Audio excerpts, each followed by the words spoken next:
He's Black Guy Fawkes, and I'm here again putting the oaf in Ofe. And together we are Fawkes and Friends. Today, the third friend who we are talking to about creativity and social justice is Ian Cook from Beyond the Lamplight. 1, 2, 3, 4.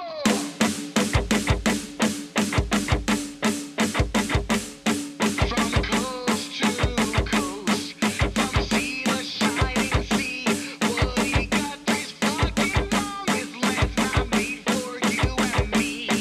We're chatting built that wall as we tear down bottom stall. And watch our kids get slaughtered as they run straight through the hall. Let's go!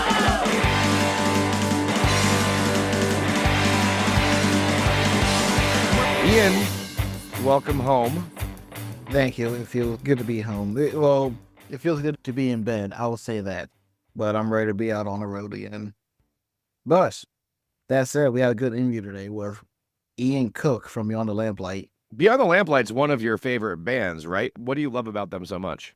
I followed Ian since he was with Larry and his Flask, back when we had that project. As soon as he announced Beyond the Lamplight, I was automatically hyped. But listening to it, it has these very swinging ragtime qualities and reminds me a lot of like Appalachian music, but so fast paced, just so fucking in your face. And seeing them at Lost Evenings live is one of the best live shows I've seen. Like, so much energy, so much passion behind it, and the harmonies in that group too are just so top notch. So Great. Well, let's get into our talk with Ian Cook of Beyond the Lamplight.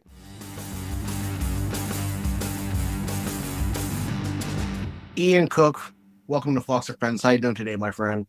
Hello, how are you? I'm good. I'm doing well. It is lovely to have you here. I just said this the other day, but I still mean it. My top three bands I love right now, Beyond the Lamplight is one of them. I remember first seeing you, I guess like 12 years ago now. Holy shit, 12 years ago. God, fuck, I'm old. And at the Larry and Splash show at Ramset Live with Frank. And I remember just seeing that fucking blew me away. Then when for something at Lost Evening, we'll be on. Like, I had that same feeling from fucking 12 years ago. Just I want to party so hard. Hell yeah. We still got it. We're still hanging on. Yeah, you guys knocked my socks off at Lost Evenings. That's the first time I had seen you live. Oh, and thank that was you. amazing. That was a really, really great show. We were just, we were riding high. That was sure. I mean, Ian, just the feeling of being a part of something like that is just unreal, So it's like, it's impossible to have a bad show, And the fun and complicated part for me and this podcast, and with both of you here, actually works out in this favor, because I can say, you know what, my favorite performance was Ian singing on the Nick Alexander stage, and I have Boom. offended no one in the room. Now done in one go. 2 birds. Yeah. I want to talk about your influences because when I listen to Larry and when I listen to Lamplight, it is very ragtimey and it is very like kind of Americana oriented. What did you grow up listening to? Kind of a mix of it all. I mean, I don't know. I grew up in a Beatles household. My dad was really a total Beatles nerd. And so so that was some of the first earliest music I was exposed to was like Beatles tunes, and kind of growing up on that. I kind of had a weird and eclectic upbringing musically, I would say, opposed to like, I don't know, most kids. I was into, whatever you're kind of just into whatever your parents are into until you hit like a certain point, because it's what's going on around you when you're growing up. So like, a lot of that British Invasion kind of stuff. And my parents were in radio growing up, so they were both on the air. And my dad worked at the oldies station and was like one of the DJs on the air there for a portion of my childhood.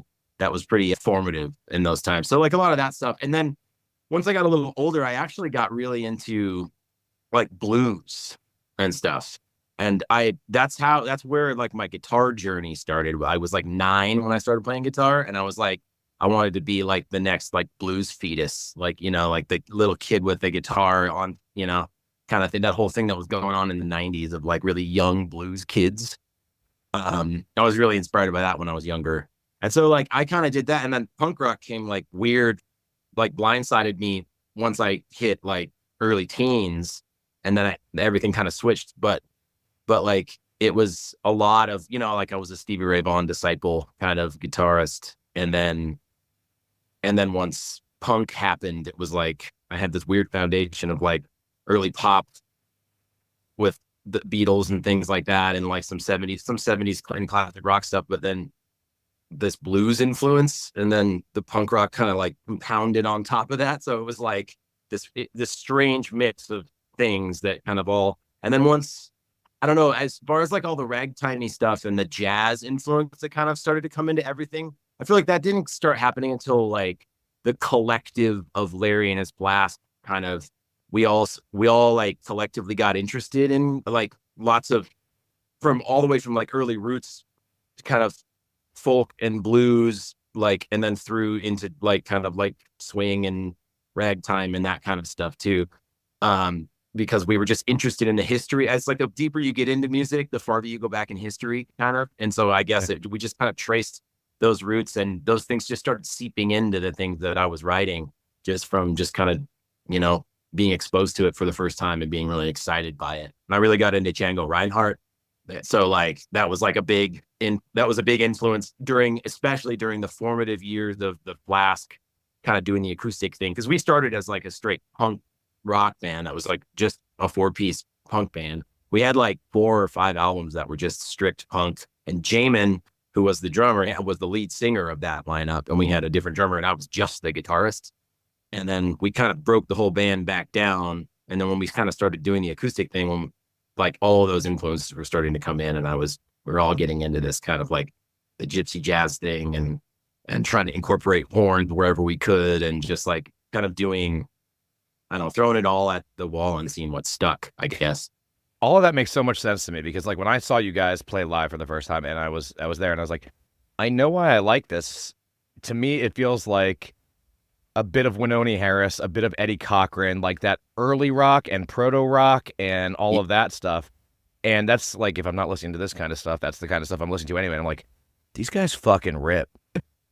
Yeah, it was always kind of like our intention to kind of like sneak a little bit more sophisticated song forms and harmony into a punk rock format, you know, where it's like there's more going on there than you really think. Like if you sit down and try to learn the song, you know, and that was always a point of pride, at least for me, of like people like, what's that chord? Like, damn, dude, there's like a lot of chords in that song. It's like, which is a blessing and a curse for us too, to just teaching those fucking songs to us, the band members, and stuff. Like when you're doing it, like it's like pulling teeth sometimes. But it was like we enjoyed that part of it, where we were just doing something a little bit, you know, pushing it a little bit further and a little bit more sophisticated song structure wise. I live in bluegrass country in Western Maryland, so like here, like just listening to the way like I guess from like Larry here, so like Pandemonium or like Hobo Flamenco.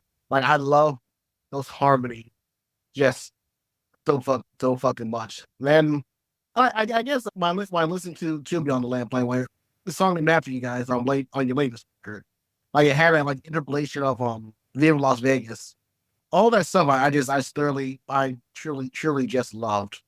Like, Yeah. I just do. So I was just kind of curious though, when Larry ended, what was the thought process to going into Beyond the Lamplight on? Going into the Lamplight, I mean, it was kind of like, I don't know, I stepped away from the band because I just had a lot of personal stuff that I needed to take care of, stepped away from Larry. And then after like, and I kind of felt like I was done with that kind of portion of my musical life, as far as like, even just musically, like stylistically, I just was kind of like, I think I'm just kind of done with this thing, with this whole thing, that, you know, that vibe and the whole thing. And that was kind of right before pandemic, kind of somewhere around 2018, 2019. And then during that time, I sat down and I was just goofing around with my guitar, and What's Done Is Done came out, like the title, the opening track of the Lamplight EP.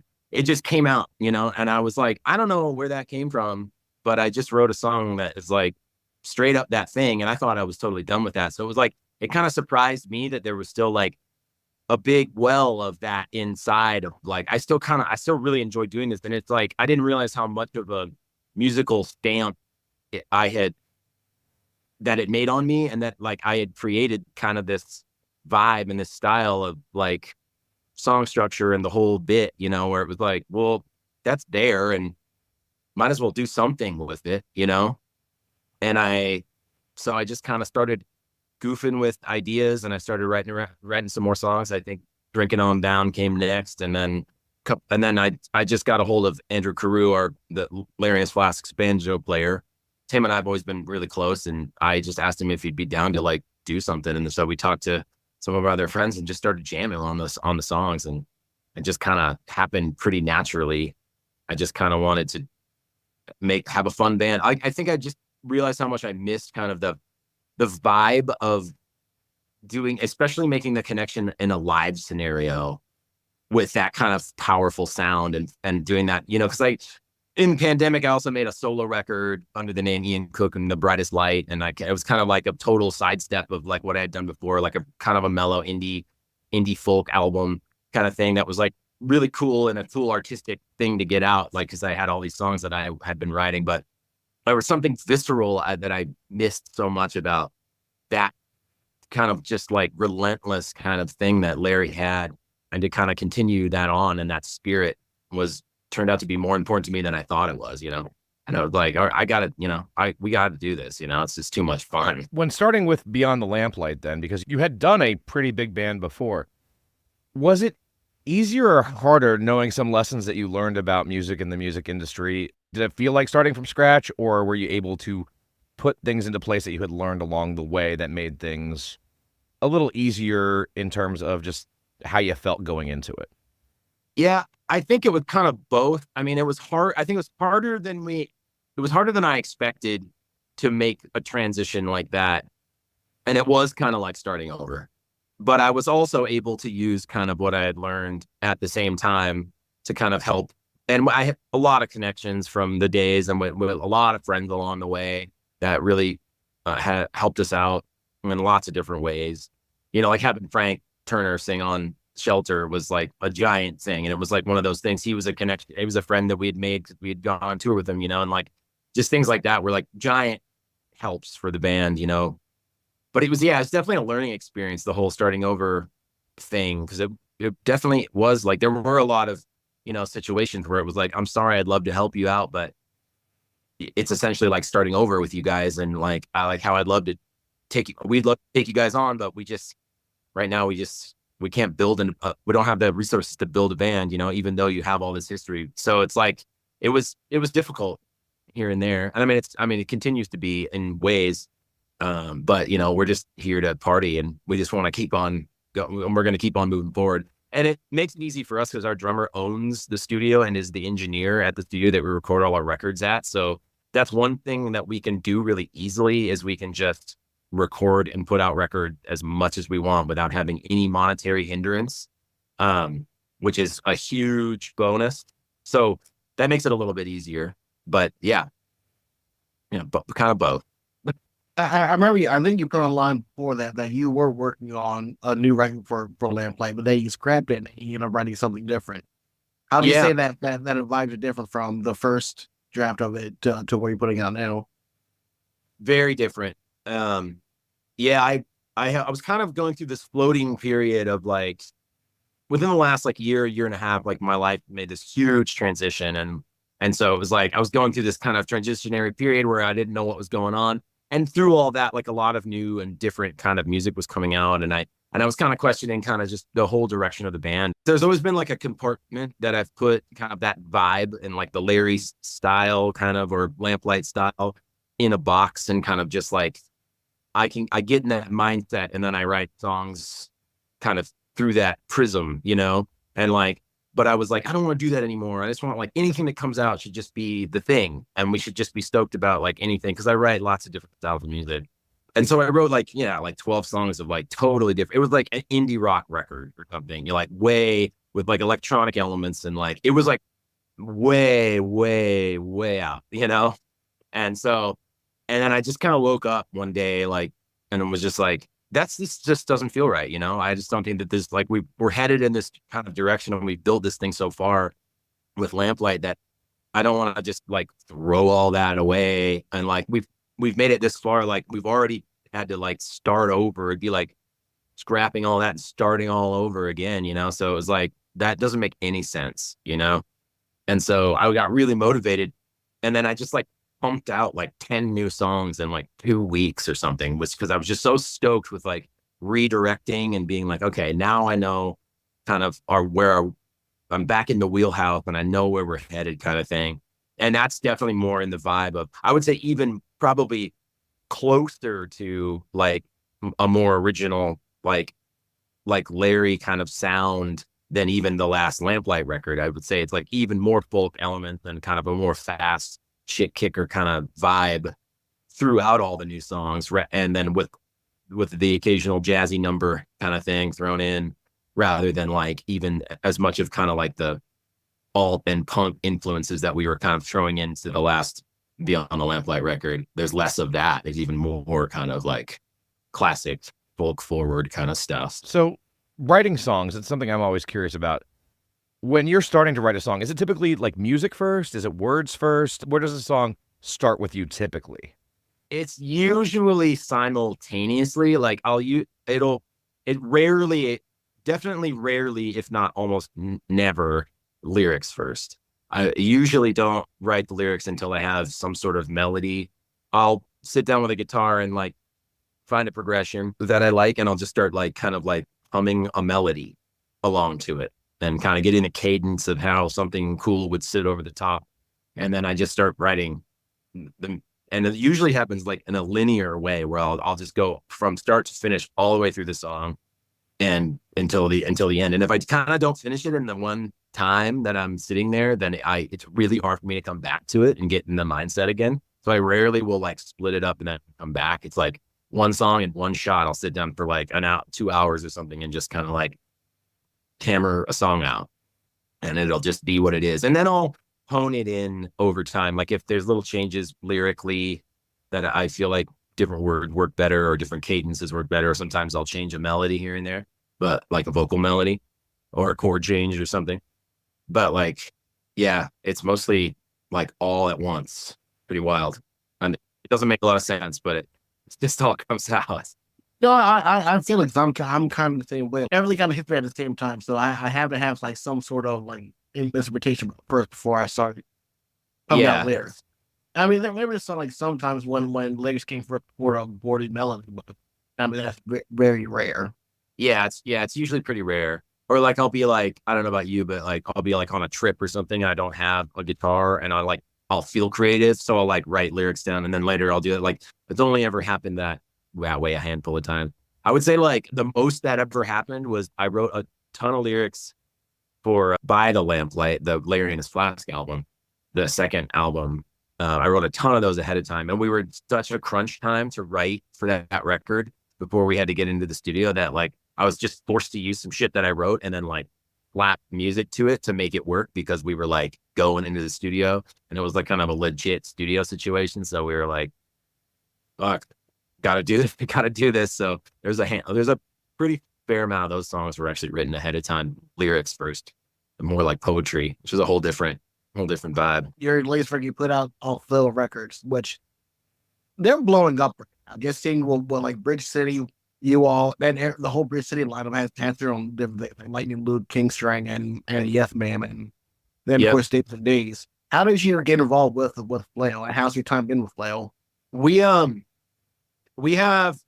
kind of it turned out to be a really strange and weird, like serendipitous situation where like Andrew, Larry and His Flask banjo player, singer, songwriter,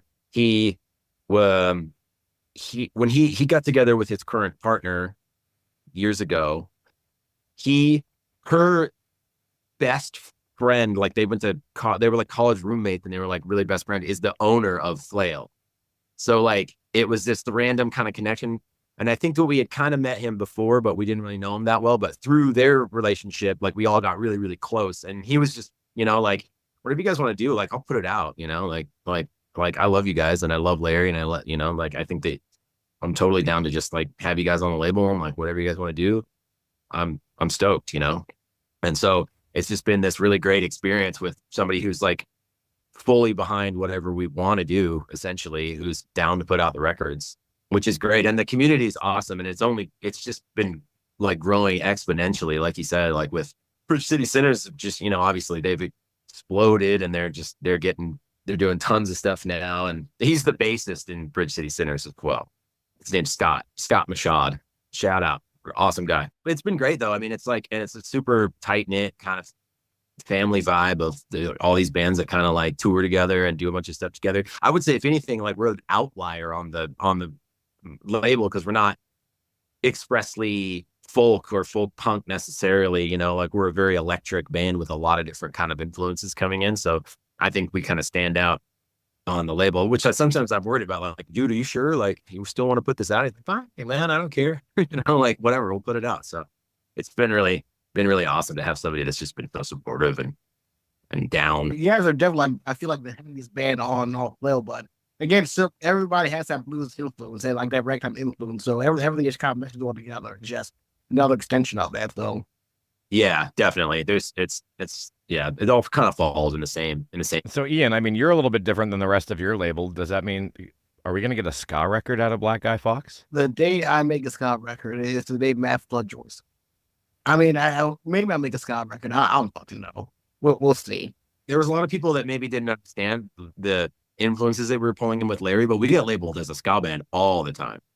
Like just because of the horns and stuff. And like, there's a lot of people that like, that was the only connection that kind of made sense to them. They saw like horns on stage and they'd never seen it in any other place before other than ska bands. So they were like, you must be a ska band. Like, you know, not really. Yeah, here, take this folder. It's all this information about all this history of music that you should learn about. And then come. I'm curious, lyrically, what are you tackling on the next record? It's a bit of everything. I feel like a big theme on the last one was mental health and just kind of wellness in general. But like, I don't know, there's a bit of that on the new one too, because there was a handful of it that was kind of written through a pretty rough and dark period that I was going through. But then there's a lot of like, there's a few like story songs that are just kind of standalone kind of things. And then there's a few that are like tongue in cheek and kind of like, you know, fun and just kind of a shit kicker song that's like not super deep, you know, it's like gotta put on the different hats, you know. I don't know. There's a lot of life and death, you know. There always has been in my writing, and I don't know, you know. I think it's a mortality thing that I probably should confront sometime, in a serious way. But like, you know, yeah, a lot of the usual suspects, life and death, and like kind of like mental health and wellness, and I don't know, communication. A lot of like interpersonal relationship kind of things, you know, like whether it be not necessarily romantic relationship stuff, but just kind of life in general, you know. I think it's more contemporary than like a lot of my lyricism back in the day. Like a lot of that was kind of esoteric, and I did a lot of writing about kind of weird stories and kind of like from the perspective of other people and kind of stuff like that, where it was like not really from my own life, but it was like secretly was from my own life. I just didn't know it. And now looking back, I'm like, oh, I was in a lot of pain, and I was writing about it in the way that I didn't realize that there was something inside of me that was kind of screaming for help. But I was writing these songs that were like not me, quote unquote, but like were me, you know? And so that's something that I've realized over the years is like the honesty in my songwriting has stepped up a lot because I'm taking like ownership for these things that I haven't dealt with for so long, you know? And like, that was part of like the journey over the last year and a half for me too, like just kind of a lot of personal awakening stuff about like what I want, who I am, you know, and that kind of stuff. And like a lot of that seeped into the new stuff for sure. Does any of that tempt you to revisit those older songs and maybe noodle at them again and do something with them in like Ian today versus Ian then? I mean, I haven't really thought about it, like as far as like the old Flask songs and stuff, like kind of like getting in and digging around. Yeah, or even stuff you did before that, or even stuff, you know, like as you're reconnecting with some of this past stuff, like does Ian now have something to say about Ian then, like through performance versus anything else? Yeah. I mean, I think that, yeah, I haven't really thought about it like that or thought about like kind of taking a deep dive into it. But I mean, it's definitely something that I've realized over the past few years about those things and about how I was hiding from myself and through writing these weird songs. I think that's not a bad idea to, you know, take them apart a little bit. for sure. That's something that I feel like both you and I can connect on, because that's kind of how my early record was. But not my first record. It was just me doing different like POVs from like different people in my life. Yeah. But I guess recently, when it came to Life Love, my last record, Life Love and the Bomb, that's when I started getting like a little bit more personal. Because again, it was mid-pandemic. I was just stuck inside the house. All I had were just my thoughts. Now I just got to focus on me. Yeah. And then my first one was a lot more personal than anything, because I was kind of going through the thick of it at the time. So It's something that I just realized. I would listen to other writers and other other songwriters that were just so good at being candid about their lives and stuff. And I just started to think about what's keeping me from sharing these things, and like just taking a long hard look at myself and being like, well, okay, I want to be that open and candid about the things in my life and the things that I feel, but like what's keeping me from being able to do that, and just like tearing down those walls and working on it, kind of, just woodshedding, writing more songs and being more open and being more candid and letting it all, and I think as a listener and as like, everybody connects with that more. Like I connect with artists, and you feel like you make a connection and build a relationship through those songs and the things that these writers are sharing. And I think that that's really important. It's like, I felt like I kept it so topical for so many years, and so I'm way more excited about all the newer things I'm writing. I mean, from like the last record and on, like I'm stoked about just being honest with myself more than anything, with my song. Who are some of those songwriters that you look to for inspiration for that level of openness and vulnerability? I think Frank is probably somebody who was like big with that, as far as just being totally honest about stuff. And then like other writers, like I always like the like sarcasm and frankness like going together too, like somebody like Ben Folds, like I love his fucking love it, I hard for me to think of anybody right now on the spot, but I just am a huge fan of that kind of stuff, that it's just, or like John K. Samson, like an amazing, from the Weaker Thans, and insanely good writer, just able to articulate the nuances of the human experience in a way, or like David Bazan, like just amazing, like just incredible, especially him, like he's just like, it's just unreal how, like he can make you cry with just like a story about something that happened to him in middle school, and it's like, Jesus, man, like that's real. That is fucking real, so like that kind of stuff is really inspiring for sure. the older I got, the more I got more into Peter the Lion. I remember like the first record I listened to from them was, well, I think when I first started doing more stuff was Black Guy Fawkes. My friend showed me Yellow Mike, and that was like the first song I heard from them. And again, it was just a fucking beautiful song. And Yeah. then my friend Mike Miller, endless Mike, we just had him on the podcast. He got me into that album Control, Yeah. and I remember I put on one of those songs, and he told me, Mike looked at me in the face and said, "This album does not make you want to give up. I don't know what will." And it looked, it was so fucking nihilistic, but something Yeah. very, it's really beautiful at the same time. And did you get a chance to talk to him at Lost Evenings? I didn't. I really wanted to. He was kind of in and out, and I was just running around, so I didn't get a chance to talk to him at all. But I really wanted to. I'm not a musician like you guys. I just, sing karaoke in bars, and I'm a little older than Ian. For me, it was Ani DeFranco was the first one who I connected with like that, like as a teenager in the early 90s. Totally. Yeah. I mean, for sure. There's so many, and it's like I feel like all the greats are the ones you can say that are the most honest songwriters. It's like just pick one. That's pick an iconic songwriter, and it's because they could be honest and make you fucking feel something.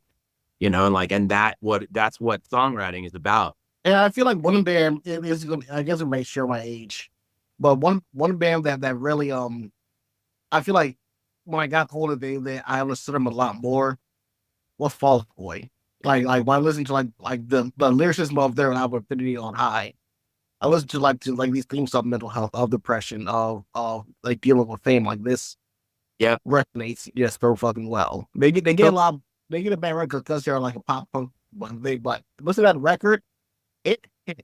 on a lot of different notes, and I Yeah. just I think there was a thing with the way that they wrote, because Pete Wentz was just strictly writing, and but he wasn't the singer, so it was like he was pouring a lot into just the writing of the lyrics. And that band is, like you said, they do get glossed over because of what they were and what they became, and kind of the whole genre and the whole movement.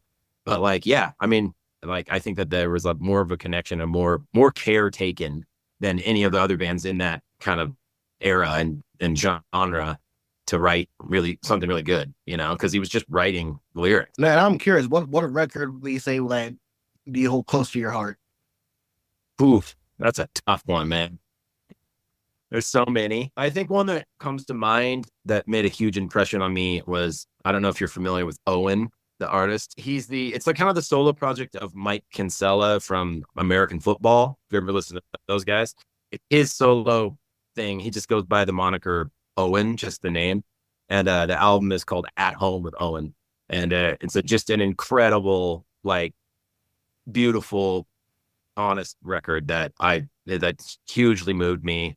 That's probably 20 years old now, almost, but it's great. It's a great album for sure. I mean, there's always like the hardcore ones that have been around since I was a kid, like like Revolver by the Beatles is like one of my favorite records of all time, but those are like formative years. But like the stuff that like I fell in love with on my own, yeah, I'd say that Owen record is definitely for sure a huge one that I always return to, that I'll always go back to and listen to. I just added that one to my list now because you sold it so well. Yeah, I think you both will really like it. Yeah, I feel like, well, one of my I express all the time is Love Iron song. That song, that Oh, yeah. record inspired me to just start like Guy Fawkes. I don't know if it's a album, but it's a whole, and it's weird to describe. So one of my favorite artists I told Ed about is Aaron West in the Roaring Twenties. It was started by Dan Campbell from one of the created an alter ego named Aaron West, and every record is about chapter in Aaron's life of him, like it's like a character study, like him starting from nothing and then trying to grow as a human being. And there's a lot of people of mental health, of learning to be alone and of divorce, like and all these different things. And I highly recommend you or anybody just listen to Aaron West from front to back. You'll find just the most beautiful bittersweet story like him. And I got through that because during the pandemic I went through a really bad break. I did not a bad one, but I went through a breakup like right before my pandemic, and I had to learn to be alone again. So when I started listening to Aaron West, it helped me kind of get through that, and even up till now.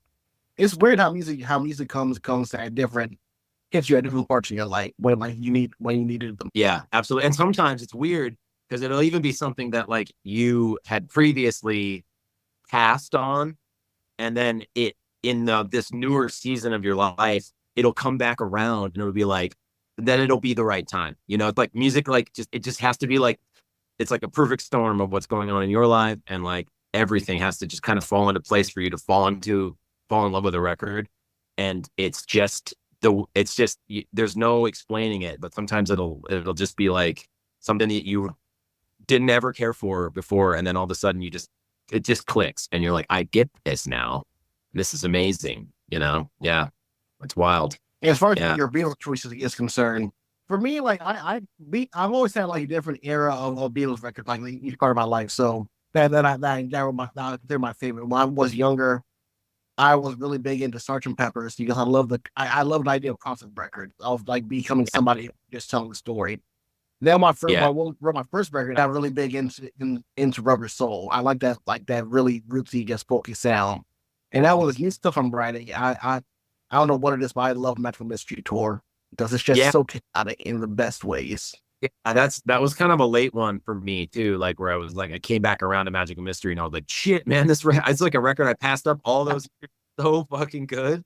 Yeah, totally. I mean, it's hard to even pick. Like for me, it's like I've listened to so much of that music and like had different eras of the Beatles too. Same thing. For me, it's the early, like I love the garage band sound of early Beatles. Like Please Please Me is my favorite Beatles song. I feel like that whole, like the Beatles are like they're like two different bands, like the early stuff, and then like once they hit the mid portion of their career, it's like after Help, then that was all a different band after that. You know, like once they got off the road and stopped touring, then they were like a completely different band. But when they were just that like 4-piece band, like they were like, it's so kick ass to listen to because it is like they did so much with so little. And that's what I love to listen to. It's like 4 tracks and they're just like the 4 guys playing in a room, you know, and they're like doing so much with such a little amount of stuff. And it's awesome. And it's just, I mean, not to age anyone else on the podcast, but like at functionally more than half of my age, at less than half of my age doing all that too. yeah. Yeah. Oh, that's the thing. It's like they were fucking kids, man. And like to think about that, like like all of them were like not even, they were in their 20s by the time when they broke up still. Like they were still in their fucking 20s. It's like, Jesus, like really? All of that? That's fucking wild. Who was your favorite writer in the Beatles? You would say. I don't know, man. I will have to say that like I was a big fan of the middle period where it was like they were pushing the limits, but it was really collaborative still. Like the Rubber Soul, Revolver, the Sgt. Pepper era, where there was like a lot of back and forth. And I think that like Lennon and McCartney were still working together, but they were making these new and totally different types of songs. Once everything kind of got polarized, like I don't enjoy those records as much because it seems like they're both just writing their own songs and using the band as a backup band for their own song. And there's like a little bit of a separation there. But I mean, it's a tough call because it's like, I don't know, man. I don't know. I kind of like that amalgamation of both where like it'll be, you know, the verses are John and then the bridge parts are Paul coming in for a thing, you know, like, and they're like mixing things up back and forth and they're kind of like bouncing off each other. And that whole like writing together thing in a mirror, like they used to do, like sit face to face and write together kind of thing. Like I really enjoyed that period, the early stuff, and then into that kind of middle. But it's tough though, because it's like I love all the melodicism of Paul and like all that movement that's going on melodically, because I'm a total nerd about that kind of stuff. You know, like something like Penny Lane, like it's just such a beautiful melody and like everything going on there, and it's just such a cool thing.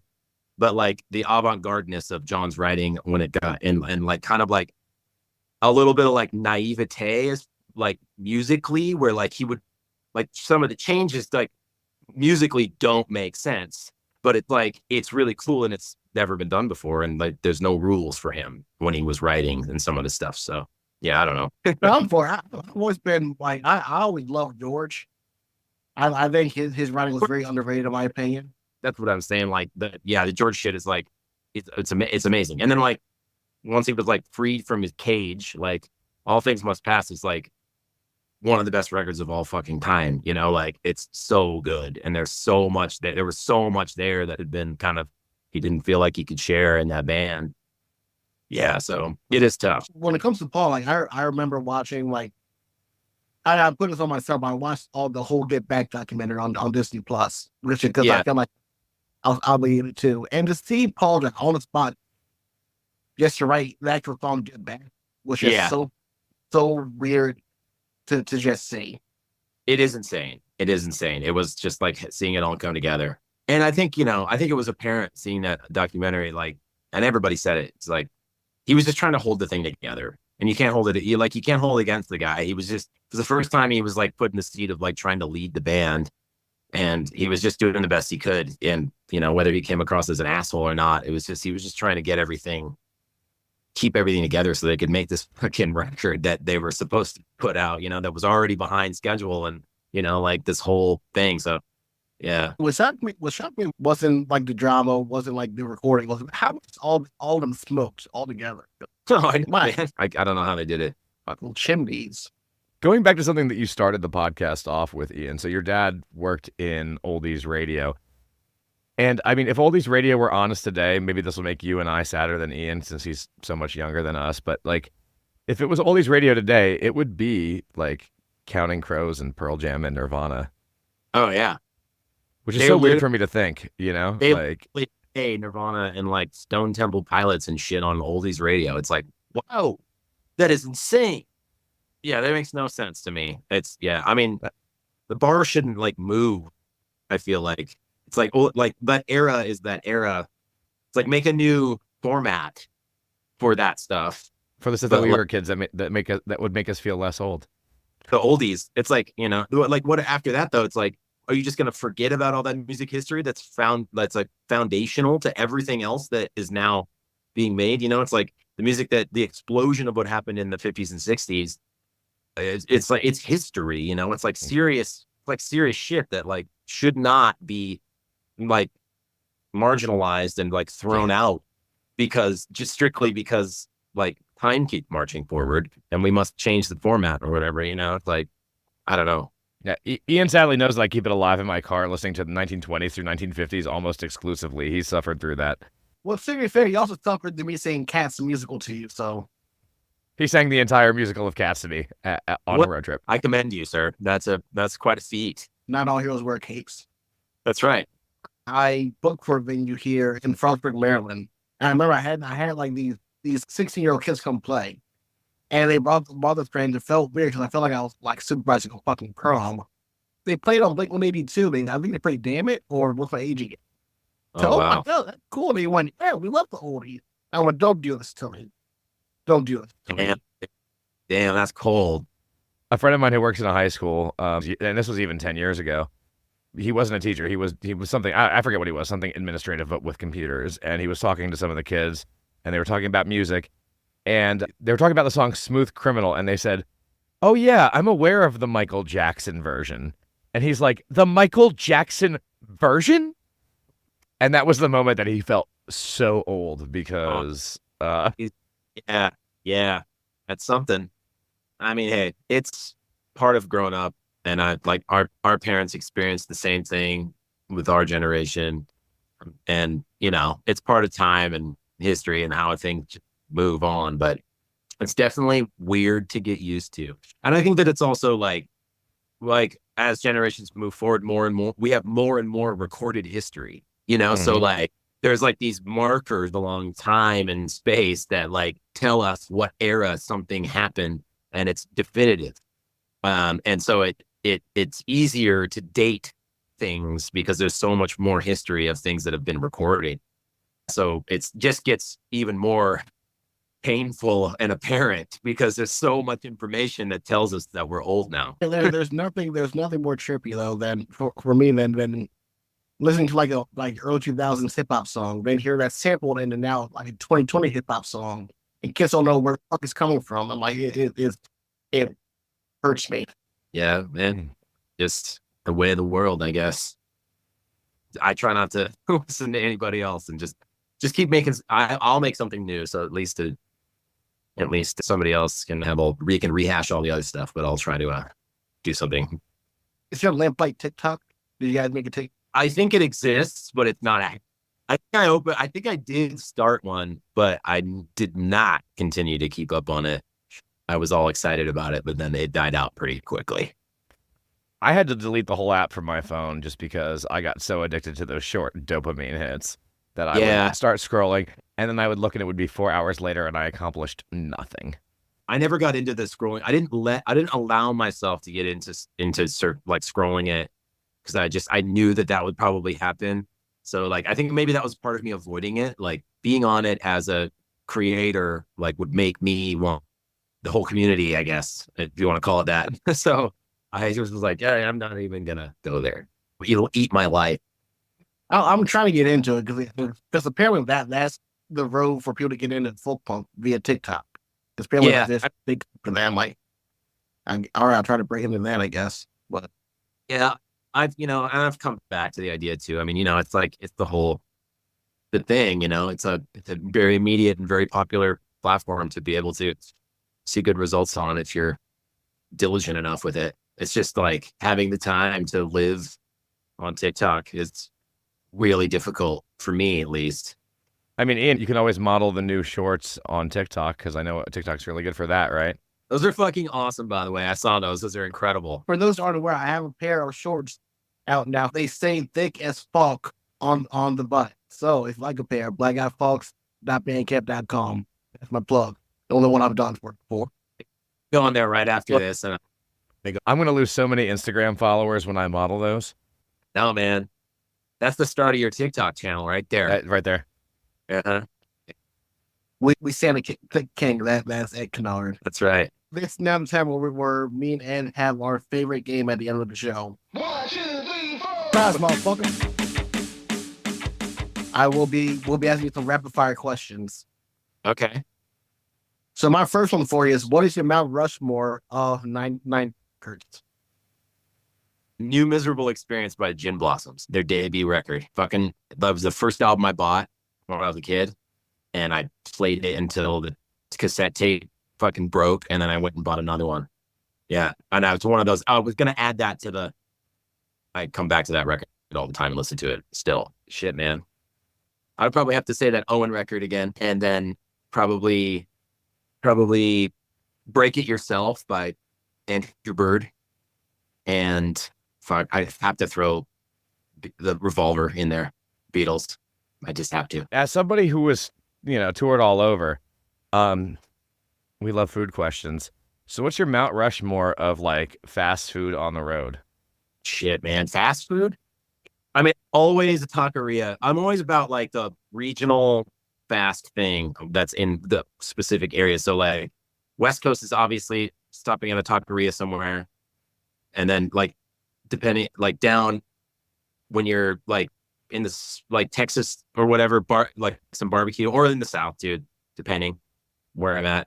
But it'll probably be something like more like shit, man. And then in Florida, it'll be like a Cuban place. Like I was just getting a Cuban sandwich at like the corner place in Miami or something somewhere.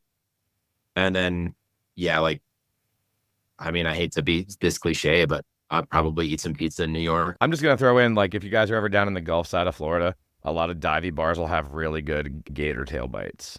Oh, shit. Which I've are actually so had wonderful. Fucking awesome. You're right.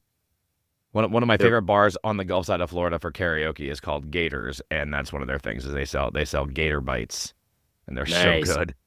Yeah, dude. They are really good. I've only had them once, but they were excellent. Yeah, I'm hungry right now. Jeez. I know. Dude. So, you guys live in Portland, or you guys from Bend, Oregon? We're from Bend. Yeah. Yeah. A little mountain town. Yeah. Kind of 3 hours south of Portland. So I know Portland's I guess slogan is keep Portland weird. What is the weirdest shit you've seen in Portland?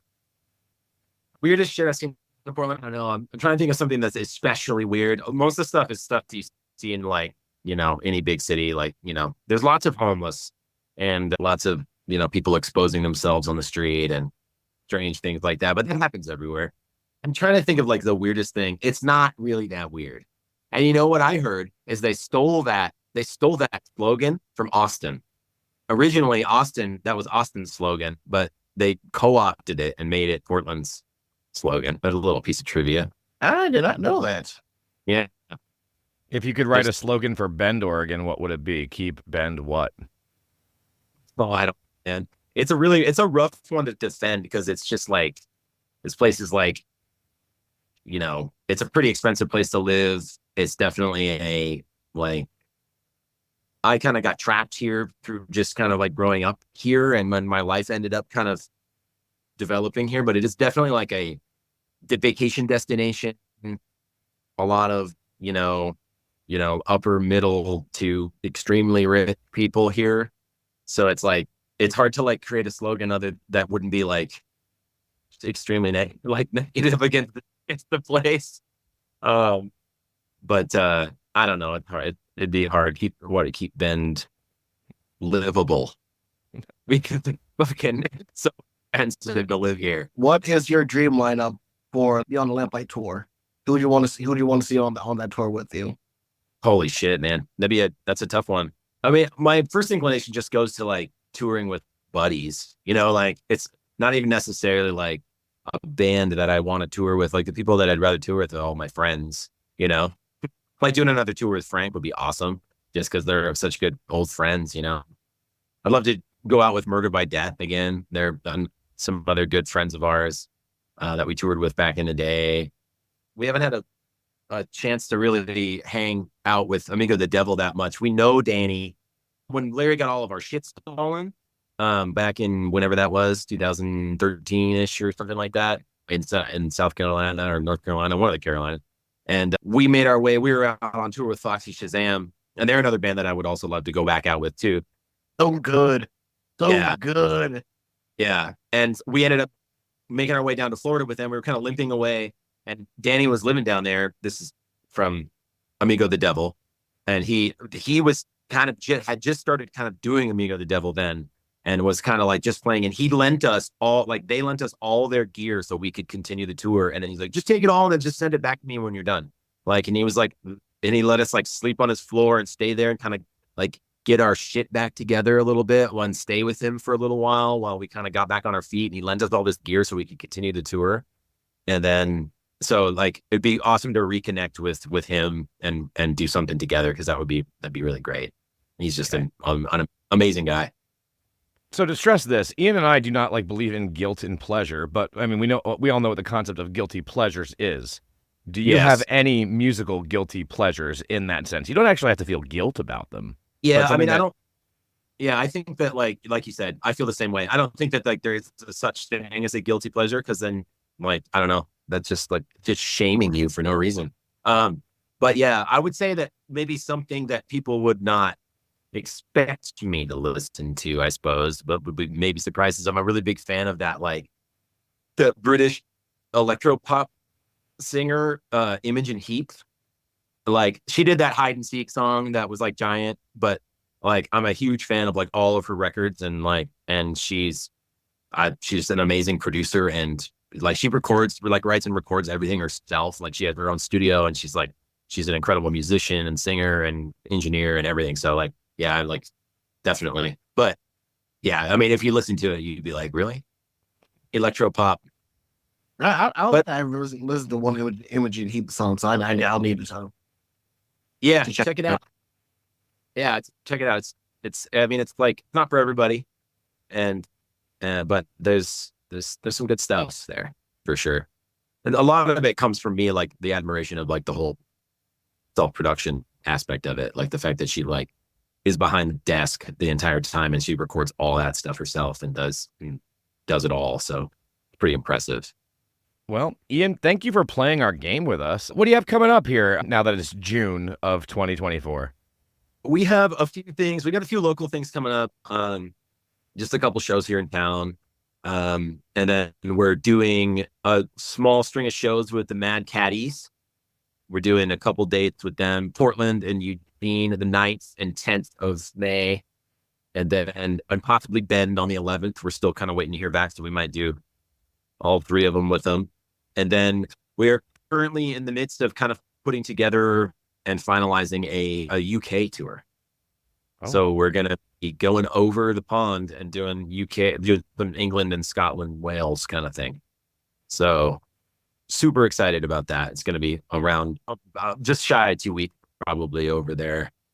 And I'm super excited to get over there and see some old friends and just kind of get out of the country for a little while, because it's been ages and I am dying to get over there and see some old friends and stuff. So that'll be really fun. Beyond that, new music. I hope we started working on one song, and we're hoping to get a single together for release sometime in the near future. We just kind of need to, it's still in the beginning stages of it, but once we get rolling, it won't take us very long to like nail it down. So yeah, some new music for sure. Hopefully. I am quite hyped for all this, and it's been so good to have you on. Like I said, you guys are made one of my top 3 favorite bands as of right now, and I'm looking forward to seeing everything you guys put out. And I hope that we can get to share stage together here soon too. Absolutely, yeah. Thanks for having me as well. But on that, we should definitely talk, and we should do something. We do want to get farther east, and we're trying to work on making that work. Let's talk. This show is the brainchild of Black Guy Fawkes folk punk griot. You can find him on all the social medias as Black Guy Fawkes or Black Guy Fawkes Music, as well as on Bandcamp. Merch, music, and ticket sales are how independent music gets sustained, but word of mouth also helps a great deal. The intro and outro are both from the song New American Meltdown by Black Guy Fawkes, so that's legally covered because this is his podcast. and that is his song available on the album Life, Love, and the Bomb. Additional music elements provided by Ben Dumb Production Music. Check out more at bdmusicproduction.com for all your bespoke, royalty-free background music needs. Sound design and editing by Ed Coulard, who appears courtesy of his dog and many, many cats. Cover art by Jacob Matthews, a pal who has been down since day one. Finally, while Fawkes and Friends firmly believes that punk rock is and should be a safe space, we know it can't be safe for everyone without excluding bad elements. So remember, So tell your local Nazis and your fascists to fuck off. How would you feel about including audio from one of your performances at the end? Yeah, we can do that. So instead of us having outtakes, because we actually didn't fuck anything up for once, let's just play a clip of Ian playing while on the road to say goodbye. But that's it too. So I've had the opportunity to play with a lot of my different idols in the last few years or so, and with that comes the caveat of I always feel like I'm not good enough. I deal with imposter syndrome, deal with anxiety all the fucking time, and I wrote this song just about that. And if you ever felt like you're not good enough, or having imposter syndrome, or have anxiety, or just feel like a fuck up, I want to let you know this song's for you. You're worth your weight in fucking gold.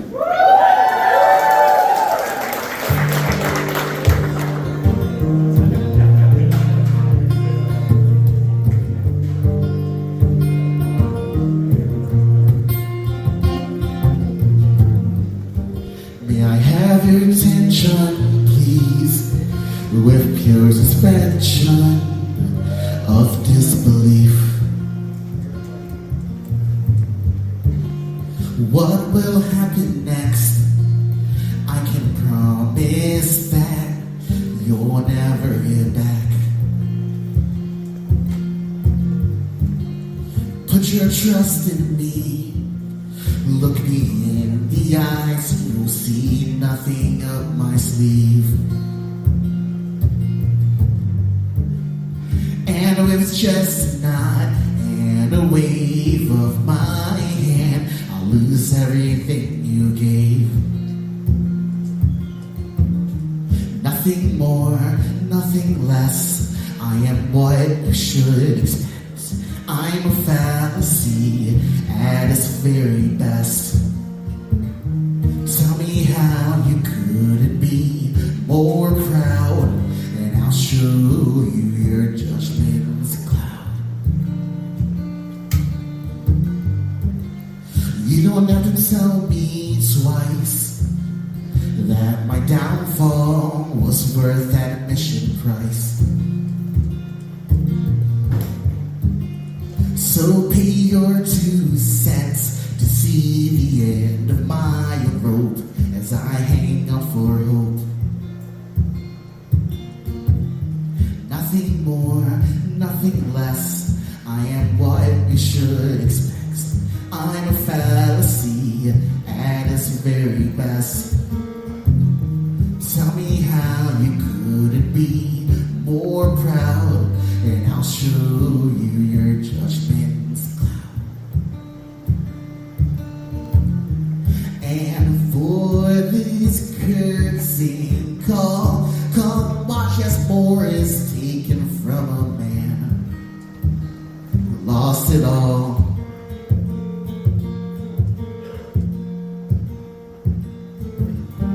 Nothing more, nothing less. I am what you should expect. I'm a fallacy at its very best. Tell me how you couldn't be more proud, and I'll show